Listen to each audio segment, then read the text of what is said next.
Hey, coaches, Coach E here. In today's show, I'll be continuing my series of 3 questions with Coach E, episode number 5. Quick reminder, in this series, I select 3 questions that were sent in to me and answer them as best as I can. So let's get right into it. The first question today is on triple option. Do you ever chip the DN? We have our Y chip the end on his way to backer, forcing the DN to commit, making an easier read for our quarterback. Can you dive deeper into this? Okay, so yes, absolutely. That is a great way to do it, no matter what. Chipping the DN should always slow him down a little bit and should definitely simplify the read. And so here, let me pull it up again on Huddle Playbook here in a second. Against the 3-2, though, we didn't really chip simply because most times the DN was jamming our tight end where we want him to go anyway. So the sooner the block was set up, the sooner the dive hole was open for our fullback. We have done it that way in the past, though, but it was mostly against a 3-3 stack. So let me switch over here to Huddle Playbook though and show you. Okay, so I still have him in a 3-2. Like I've said before, that's what we see the most of in Kansas. So let me go back through that real fast. So what I meant by we don't usually chip very often, because most times, let's say we're running triple option to the right. Okay, so dive options here right behind the butt of the guard. Reading this right side DN, let me put him as green. So this is how we ran it in the past. Once again, I've said this before too. There's many ways to skin a cat. So if you guys do it differently, don't worry, no problem. Do whatever is best for you and your team within your system. All right. So whatever you think's best. But anyway, what I was trying to say was this DN would normally jam our X or Y, in this case tight end, into where we wanted to go anyways against the 3-2. So we didn't chip very often against the 3-2 look. Okay, so that's what I meant by that. All right, let me take that off of there. Now but I do see what you're saying by chipping the D end, because I absolutely understand what you're saying. That's going to slow down the DN. It's going to give time for your quarterback to make a simplified read. But here, let me show you what we did against a 3-3. Actually, he's still going to be green. So let's move him into a 3-3 real fast. And you don't see as many 3-3 stacks anymore. You used to see a lot more, and I'll actually talk about that in one of the upcoming questions. There was a person asking about why the 3-2, we see it so much, and I'll get into that anyway. So this is a chance where we used to do this. When we were running any I formation dive triple option, we would sometimes do a couple different things. We would chip here and then work up because he's responsible there. So that would slow down the DN. Also, just like we've said before, like you said, it'd give the quarterback more time to read easier. This, once again, the guard would also chip and work up in a double team. And so, I mean, you have a huge hole there for your dive man. And a lot of times it was an automatic give if that was the case, if we did that. Now, another thing we did was we would arc release our tight end outside. Okay. And we did this for multiple reasons, but this really simplified the read again, because most stud DNs that we faced were taught to fight outside. Okay. So that opened the hole up. It made it an easy give because the hole was wide open and just he fought outside. So like I said, most stud DNs that we faced were taught to fight outside, or they were taught to not get hooked and to keep that C gap contained. So it created a giant hole for us in any 3-man defensive front if we did run an arc release. But anyway, another thing this did though was really mess with these DNs. It got them stud DNs to second guess themselves at times. So there was different ways we did this. So we would chip sometimes, we would sometimes arc release. But most of the time, this is the type of defense that we saw against our I formation. Again, that's just how we did it. There's more than one way to skin a cat, like I just said a little bit ago. So go with your gut, whatever you think works the best for you and your team within your system.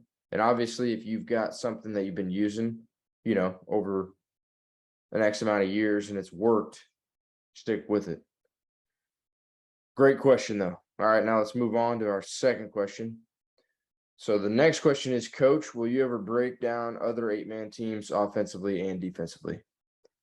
Okay, so yes, I actually have broken down film from other classic Kansas 8-man teams. There's actually a YouTube page that posts nonstop classic Kansas 8-man teams. And what I mean by classic is just anything from previous years.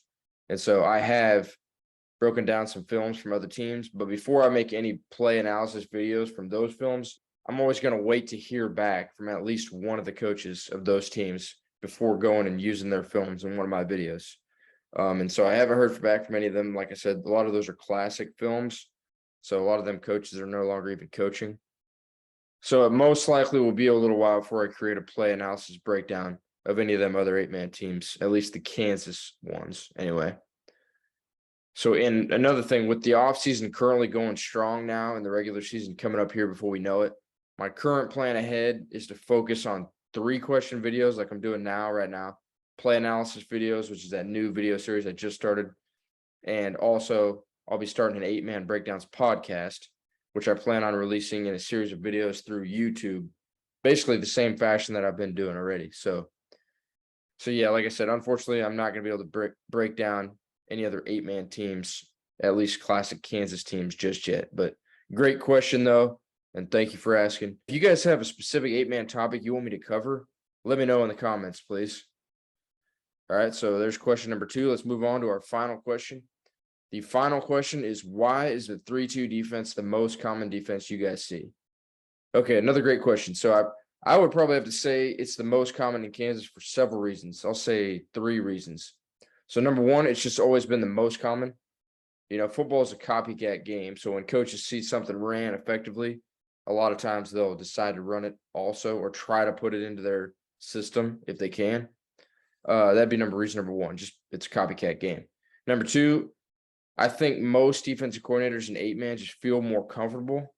You know, they have 5 men in the box in a 3-2. You still have your 3 DBs to defend the pass, especially with the passing game constantly evolving in 8-man. So number 2, I'd just say it's somewhat of a safety net for defensive coordinators. So number 1, copycat game. Number 2, safety net for defensive coordinators because, you know, it's kind of an equalizer, 5 in the box, 3 DBs. And the third reason I would say is the majority of Kansas 8-man teams are on a downward slope in terms of roster numbers. And so with lower and lesser roster numbers, that just comes less options. And to me, finding one really solid linebacker type player is already tough. So let alone more than one. So the 3-2 allows you to find one solid linebacker and then one other linebacker type player. All right. So the defense, you know, it requires 3D linemen, obviously, 3-2, 3D linemen, 2 linebacker type players, and then 3 defensive back type players. But typically, bigger kids play D-line, you know, smaller kids play DB. And not always, but most times the standout athletes are the ones that play linebacker. So in a way, my third reason here is it's just a safer defense in terms of position breakdown, especially with declining roster numbers, you know, with teams and schools just getting smaller overall. These small schools are getting smaller, but overall, that's what I would say. So number 1, it's a copycat game. People see good defenses being ran, so they want to try it and mimic and do the same thing. Number 2, you know, you get 5 in the box, 3 DBs. It's just a safety net for D coordinators. And number 3 is just less numbers, less people to choose from. So it's harder to find those linebacker types. So when you only need to have 2 in a 3-2, I think it fits better for smaller roster numbers. All right. So another great question, you guys. Thanks for the questions today. And that is going to wrap up today's episode of 3 Questions with Coach E. Reminder, my plan is still to release a video once every Tuesday night at 7:30. So if you want to see those videos right away, tune into my channel on Tuesday nights at 7:30. If you have any questions for me, comment your questions on any of my videos. I'll get back with you as soon as I can. Might even use them in a future 3 questions video. And if you enjoyed this video, please click subscribe. Check out any of my previous videos here. And like always, you guys, thanks for watching.